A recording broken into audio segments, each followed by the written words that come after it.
என்னுடைய உபாசனை தேவதை ஸ்ரீ ஸ்ரீ வாராகி அம்பாளுடைய மலரடிகளையும் பணிந்து உலகம் முழுவதும் வாழக்கூடிய கடவுளருள் டிவி நேயர்கள் அனைவருக்கும் உங்கள் தாம்பரம் ஸ்ரீ வாராகி ஈசனேசன் சுவாமியினுடைய நல்லாசிகள், வாழ்த்துக்கள்.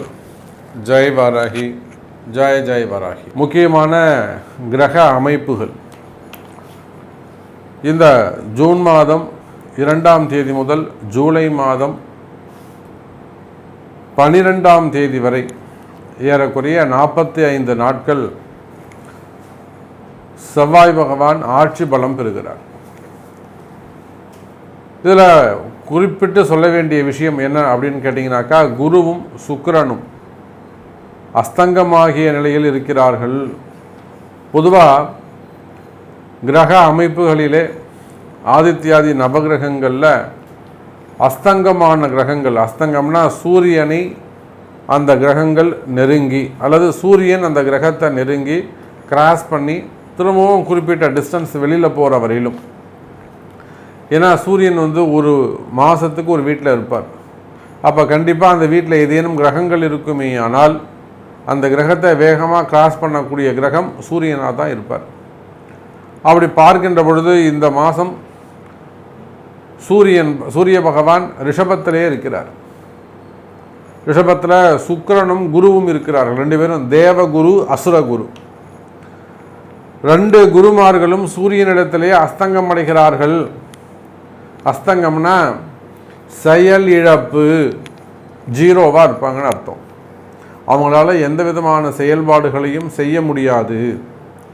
அப்போ அந்த அடுத்து வரக்கூடிய நான் சொல்லக்கூடிய அந்த காலகட்டங்களில் 2 குருமார்களும் அஸ்தங்கமாகிய நிலையில் அந்த வேலையை யார் எடுத்து செய்வார்கள் என்று சொன்னால், துணிச்சல் மிக்க, வீரம் மிக்க, கூர்மையான புத்தி மிக்க செவ்வாய் பகவான் தான் அந்த வேலைகளை எடுத்து செய்வார்.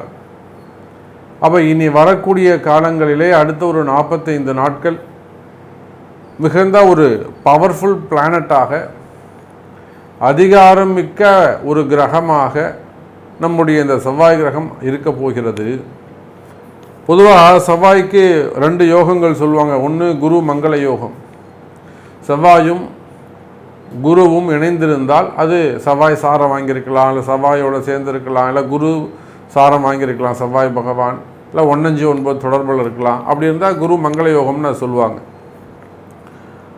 அதுக்கு அடுத்தபடியாக ருசக யோகம் அப்படின்னு ஒன்று சொல்லுவாங்க. அந்த ருசக யோகம் செவ்வாய்க்கு மட்டுமே உரியது. செவ்வாய் உபய லக்னங்களை தவிர்த்து சரலக்னம், ஸ்திரலக்னம். சரம்ன்றது எதுங்க? மேஷம், சிம்மம், அதே போல் மகரம் மற்றும் ரிஷபம், கடகம், துலாம், மகரம். அப்போ இந்த 8 லக்னத்திற்கும் ருசக யோகம் உண்டு. செவ்வாய் அங்கே இருப்பாரேயானால், வலுப்பெற்று இருப்பாரேயானால், பலம் பெற்று இருப்பாரேயானால் கிரகமே தேவையில்லை. அப்போ இந்த செவ்வாய் அடுத்த 45 நாட்களில் எந்தெந்த காரகத்துவத்தில் யார் யாருக்கெல்லாம் நன்மை தரப்போகிறார் அப்படிங்கிறத நம்ம பார்க்கணும். பொதுவாக பல நேரங்களில் நம்மளுடைய ராசி அன்பர்கள் என்ன செய்கிறாங்கனாக்கா, மிகுந்த முன்கோபம், ரொம்ப அமைதியாக இருந்துக்கிட்டே இருப்பாங்க, ரொம்ப டேலண்ட்டாக இருந்துகிட்டே இருப்பாங்க, ரொம்ப சாஃப்டாக ஹேண்டில் பண்ணுவாங்க. திடீர்னு கோபப்பட்டு ஏதாவது ஒரு வார்த்தையை விட்டுட்டு அவங்க சொன்ன அந்த வார்த்தை பல பேரை சுட்டுடும். அப்போ அந்த மனசில் பல எதிரிகளை அவர்கள் சம்பாதித்து விடுவார்கள். நல்ல நண்பர்களை எல்லாம் இழந்து விடுவார்கள், அல்லது நல்ல வாய்ப்புகளை எல்லாம் மிஸ் பண்ணிவிடுவாங்க, நல்ல சான்ஸ்லாம் மிஸ் பண்ணிவிடுவாங்க. அப்போ மெயினாக அந்த முன்கோபம், அந்த முன்கோபத்துக்கு யார் காரகத்துவம்னா இந்த செவ்வாய் தான். அதே போல் உங்கள் கோபத்தினால் ஏதேனும் இழந்திருக்கிறீர்களா, உங்கள் கோபத்தால் ஏதேனும் நீங்கள் மிஸ் பண்ணியிருக்கீங்களா, அதெல்லாம் கொஞ்சம் சரியாகக்கூடிய நேரம். அதே போல் துணிச்சல், அதுக்கும் இந்த செவ்வாய் பகவான் தான் காரணமாக அமைகிறார். துணிச்சலை பொறுத்தவரையிலும் செவ்வாய் எதை நீங்கள் துணிஞ்சு செய்ய, நான் துணை இருக்கேன் உனக்கு, அந்த குருவும் சுக்கிரனும் இருந்தால் உங்களுக்கு என்ன சப்போர்ட் பண்ணுவாங்களோ அது இந்த செவ்வாய் பகவான் உங்களுக்கு தரப்போகிறார். இப்படி இந்த மாதிரி நிறைய சப்ஜெக்ட் நாம் உள்ளே பார்க்க போகிறோம். ஒவ்வொரு ராசிகளுக்கும் குறிப்பாக உங்கள் ராசிக்கு என்ன நடக்க போகுது அப்படிங்கிறத சொல்ல போகிறோம். உங்களுக்கு எது ப்ளஸ் பாயிண்ட்டாக இருக்க போது, எது மைனஸ் பாயிண்ட்டாக இருக்க போது ரொம்ப ஆர்வத்தோடு இருக்கிறீர்கள் என்பது தெரிகிறது. வாருங்கள் நாம் ஃபுல் டீட்டெயிலாக பார்க்கலாம். ரிஷபராசி நேயர்களே, ரிஷபராசி நேயர்களே, இந்த செவ்வாய் பகவானால் அதிக சுப பலன்களை பெறக்கூடிய ஒரு ராசியாக நம்முடைய ரிஷபராசி அன்பர்கள் அங்கே இருக்கிறார்கள். காரணம் என்னன்னு கேட்டிங்கனாக்கா, ரிஷபராசியை பொறுத்தவரையிலும் ராசியிலே அந்த குரு பகவான் இருக்கிறார். நான் சொல்லக்கூடிய அந்த 4 கிரக சேர்க்கை இப்போ இந்த ரிஷபத்தில் தான் அமையப்போகுது. சூரிய பகவான் இருக்கிறார், கூட புதன் இருக்கார், கூட சுக்கிரன் இருக்கார், கூட குரு இருக்கிறார். இதில் சூரியனும் புதனும் ரிஷபத்தை கடந்து ஜூன் 15 தேதிக்கிட்ட வெளியில் போயிடுவாங்க. ஆனால் இந்த குரு சுக்கிரன் அஸ்தங்கம் என்பது ஜூன் மாதம் 30ஆம் தேதி வரையிலும் நீடிக்கிறது. அப்போ எந்த ஒரு சுப நிகழ்ச்சியும் இந்த குரு சுக்கிரன் அஸ்தங்க காலத்தில் செய்ய முடியாது. ஒரு கடக்கால் போடுறோம், ஒரு பூமி பூஜை போடுறோம், அடுத்தது அது வேறுனா ஒரு கும்பாபிஷேகம் பண்ணுறோம், ஆலய வழிபாடுகள் செய்கிறோம். குரு அஸ்தங்கமாக இருக்காங்க, சுக்கிரன் அஸ்தங்கமாக இருக்காங்க. அப்போ அந்த மாதிரி நாட்களில் முக்கியமான தேவதா பூஜைகளை எல்லாம் நாம் செய்ய முடியாது. ஆனால் லௌகீக வாழ்க்கை என்று சொல்லக்கூடிய மனிதனுக்கு தேவையான இல்லற சுகங்கள் எதெல்லாம் தரக்கூடியதோ, சுகபோகங்கள் எதெல்லாம் தருதோ அவற்றையெல்லாம் இந்த கிரகங்கள் கொடுத்துவிடும். அப்படி பார்க்கின்ற பொழுது ரிஷபராசி நேயர்களே, இந்த செவ்வாய் மேஷராசியில் பயிற்சி அடைகின்ற சமயத்திலே குருவும் சுக்கிரனும் இணைந்து அந்த மகாலட்சுமி யோகத்தை உங்களுக்கு எப்படி கொடுப்பாரோ அதை போல இந்த செவ்வாய் பகவான் பரணி நட்சத்திரத்திலே சஞ்சாரம் செய்கின்ற பொழுது குறிப்பாக இந்த 45 நாட்களும் உங்களுக்கு ஒரு நல்ல பணவரவு தனவரவாக அமையப் போகிறது. ரிஷபராசி நேயர்களே, உங்கள் ராசிக்கு நீங்கள் ரிஷப ராசி ஆனாலும் ரிஷப லக்னமானாலும் ராசியிலேயே இரண்டும் அந்த அஸ்தங்க கிரகங்கள் இருக்கின்றன. 4 கிரக சேர்க்கை உங்கள் ராசியில் தான் நடக்குது. இது எல்லாத்துக்கும் ஒரு பிராயச்சித்தமாக அங்கே நடக்கக்கூடிய கிரக யுத்தம். ஏன்னா சூரியனை நோக்கிய குருவுடைய பயணம், சுக்கிரனுடைய பயணம், அதே போல் குரு சுக்கிரனை நோக்கிய சூரியனுடைய பயணம் ஒன்றுக்கு ஒன்று நேர் எதிராக வரும்போது அது கிரக யுத்தமாக மாறுகிறது. அப்போது கிரக யுத்தம் நடக்கின்ற சமயத்திலே ரிஷபராசினியர்களை இது போன்ற ஒரு சப்போர்ட்டான ஒரு கிரகம் உங்களுக்கு அமையுமேயானால் நிச்சயமாக ரிஷபராசினியர்களை இது ஒரு யோகமான காலம். நான் அவ்வளவு சீக்கிரமாக அது யோகமான காலம்னு சொல்ல மாட்டேன். ஏன்னா ரிஷபராசி என்பர்கள் என்ன மாதிரியான துன்பத்தில் இருக்கிறீங்க, எவ்வளவு மாதிரியான கஷ்டத்தில் நீங்கள் இருக்கிறீங்க அப்படிங்கிறது தெரியும். அப்போ இதையெல்லாம் கடந்து ரிஷபராசிக்கு ஒரு நல்லது நடக்க போகுது. நீங்கள் ரிஷப ராசி ஆனாலும் ரிஷப லக்னமானாலும் உங்களை பொறுத்தவரையிலே இந்த ஜூன் 2ஆம் தேதி முதல் ஜூலை 12ஆம் தேதி வரை அற்புதமான காலம்.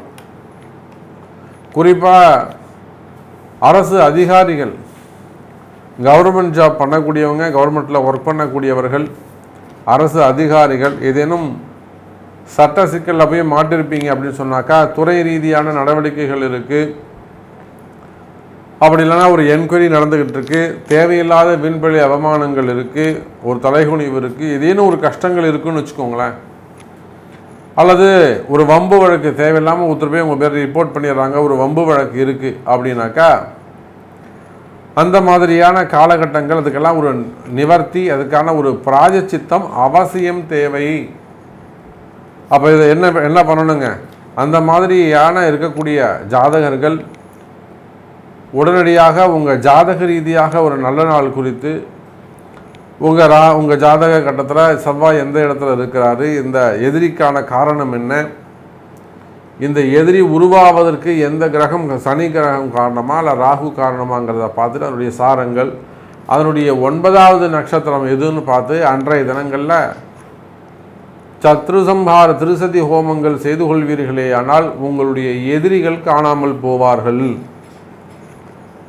யார் உங்களுக்கு எதிரியாக இருந்து உங்களை அழிக்கணும்னு கங்கணம் கட்டிட்டு திரிகிறாங்களோ அந்த எதிரிகள் உங்களை நீங்கள் காணாமல் போயிடுவாங்க ரிஷபராசி நேயர்களே. அப்போது எந்தெந்த வேலை வாய்ப்புகள் எல்லாம் சிறப்பாக இருக்கும், குறிப்பாக அரசாங்க உத்தியோகத்திற்காக காத்திருக்கக்கூடிய ரிஷபராசி அன்பர்களுக்கு அரசாங்க உத்தியோகம் கிடைக்கும். அதே போல் வெளிநாடுகளிலே உத்தியோகம் செய்யக்கூடியவர்கள், கடல் கடந்து வெளிநாடுகள் சென்று வெளிநாடுகளில் உத்தியோகம் செய்யக்கூடியவர்களுக்கு ரொம்ப நாளாக முயற்சி பண்ணிக்கிட்டு இருக்கேன், எனக்கு நல்லதே நடக்கலை அப்படின்னு சொல்லக்கூடியவங்களுக்கெல்லாம் நன்மை நடக்கக்கூடிய காலமாக அமைகிறது. அதே போல் வெளிநாடுகளில் பிஸ்னஸ் பண்ணக்கூடியவர்கள், தொழில் செய்யக்கூடியவர்கள், அவங்களுக்கும் இந்த செவ்வாயுடைய மாற்றம் அனுகூலமாக செவ்வாய்க்கிழமை அல்லது கிருத்திகை, சஷ்டி இந்த மாதிரி நாட்களில் முருகப்பெருமானுக்கு ஒரு பால் அபிஷேகம் செய்வதோ அல்லது அரளிப்பூ சாத்தி ஒரு அர்ச்சனை செய்வதோ ரிஷபராசி அன்பர்களுக்கு அல்லது வெளிநாடுகளில் பிஸ்னஸ் செய்யக்கூடியவர்களுக்கு, தொழில் செய்யக்கூடியவங்களுக்கு நல்ல விதமாக அமையும், நல்ல பலன்களை சுப பலன்களை ஏற்படுத்தி கொடுக்கும். அதே போல் இந்த ஷேர் மார்க்கெட், ஸ்டாக் மார்க்கெட்டில் இருக்கக்கூடியவர்கள் அவங்களுக்கும் நல்ல லாபத்தை தரக்கூடிய வகையிலே அமைகிறது. உங்களுக்கு ஏதேனும் ஏமாற்றங்கள் இருக்குமே ஆனால் அந்த ஏமாற்றங்களை பற்றி கவலை வேண்டாம் ரிஷபராசி நேயர்களே. நிச்சயமாக இந்த செவ்வாயுடைய மாற்றம் உங்களுக்கு மிகப்பெரிய வளர்ச்சியை தரும், அந்த துன்பத்திலிருந்து உங்களை மீட்டெடுக்கும். அப்போ அந்த மாதிரி ஷேர் மார்க்கெட்டோ ஸ்டாக் மார்க்கெட்டோ இது இன்னும் பிரச்சனைகள் இருக்கும், இல்லை ஆன்லைன் ப்ராப்ளம் இருக்குமே ஆனால் ஆன்லைன் விளையாட்டுகள் அதுக்கும் செவ்வாய் தான் காரகத்துவம். நிறைய பேர் இந்த ஆன்லைனில் ரம்மி விளையாடுறது இல்லை வேறு நிறைய கேம் விளையாடுறாங்க, சூதாட்டமாக விளையாடுறாங்க. அரசாங்கம் அதை தடை செய்தாலுமே கூட அதுக்கு மறுபேர் வச்சுக்கிறாங்க. அப்போ அந்த மாதிரி ஆன்லைனில் ஏதேனும் கேம் விளையாடி அது மூலமாக ஏதேனும் பண இழப்புகள் இருக்குமே ஆனால் கவலை வேண்டாம் ரிஷப ராசி நேயர்களே. அவற்றிலிருந்தும் கூட விடுபடுவதற்கு சரியான பிராயச்சித்த பரிகாரங்கள் செய்து கொள்வது நன்மை. குறிப்பாக ஃபைனான்ஸ் பிஸ்னஸ் பண்ணக்கூடியவர்கள், பணங்காசு கொடுத்து வாங்கக்கூடியவங்க, நான் பணம் கட்டியிருக்கேன் சாமி, இவ்வளோ பைசா கொடுத்துருக்குறேன், வாங்கிட்டு இல்லைங்கிறாங்க, ஏமாத்துறாங்க, அல்லது நான் இத்தனை கோடி ரூபாய் கொடுத்துருக்கேன், இத்தனை லட்ச ரூபாய் கொடுத்துருக்கேன், எனக்கு பணங்காசு வர வேண்டியது இருக்குது, அது நமக்கு வந்துருமா அப்படின்னு கேட்டிங்கனாக்கா நிச்சயமாக பணங்காசு வர வேண்டிய இடத்துலேருந்து உங்களுக்கு வந்து சேரும் ரிஷபராசி நேயர்களே. 6 மாதமாவது 5 வருஷமாவது கொடுத்துட்டேன் இல்லைங்கிறாங்க, அது இப்போ அப்போங்கிறாங்க, ஏமாத்துறாங்க. இது எல்லாத்துக்கும் நம்மக்கிட்ட பரிகாரம் உண்டு, பிராயச்சித்தம் உண்டு, அதுக்கு வழிகள் இருக்குது. சட்ட ரீதியான நடவடிக்கை எடுக்கணுமா அதுக்கும் வழிகள் இருக்குது, அதுக்கும் பரிகாரம் இருக்குது. அப்போ பணங்காசு கொடுக்கல் வாங்கல ஏதேனும் பிரச்சனைகள் இருக்குமே ஆனால் கவலை வேண்டாம் ரிஷபராசி நேயர்களே. உங்களுடைய பணங்காசுகள் உங்களை வந்து சேரும், அதுக்கான பரிகாரங்கள் உண்டு. அதே போல தான் பூமி, செவ்வாயின்னு சொன்னாலே பூமி, சொத்து பத்துக்கள், இட பிரச்சனைகள், மெயினாக சொத்து பிரச்சனைகள், அண்ணன் தம்பிகளாக இருக்கலாம், அக்கா தங்கைகளாக இருக்கலாம், பங்காளிகளாக இருக்கலாம், சித்தப்பா பெரியப்பாவாக இருக்கலாம். இதில் ஏதேனும் வம்பு வழக்குகள் இருக்குமே ஆனால் அல்லது டாக்குமெண்ட் ப்ராப்ளமாக இருக்கலாம், சம்திங் ஏதோ ஒன்று, ஒரு வழி பிரச்சனையாக இருக்கலாம், இல்லை முன்னாடி பின்னாடியாக இருக்கலாம். அப்போ நிலவளங்கள் சம்பந்தப்பட்ட பிரச்சனைகள், சொத்து பிரச்சனைகள் இருக்குமே ஆனால் கவலை வேண்டாம் ரிஷபராசி நேயர்களே. நிச்சயமாக அந்த பிரச்சனைகள் எல்லாம் தீர்வு உண்டு. அதுக்கு சரியான தெய்வத்தை நீங்கள் கைப்பிடிக்கணும்.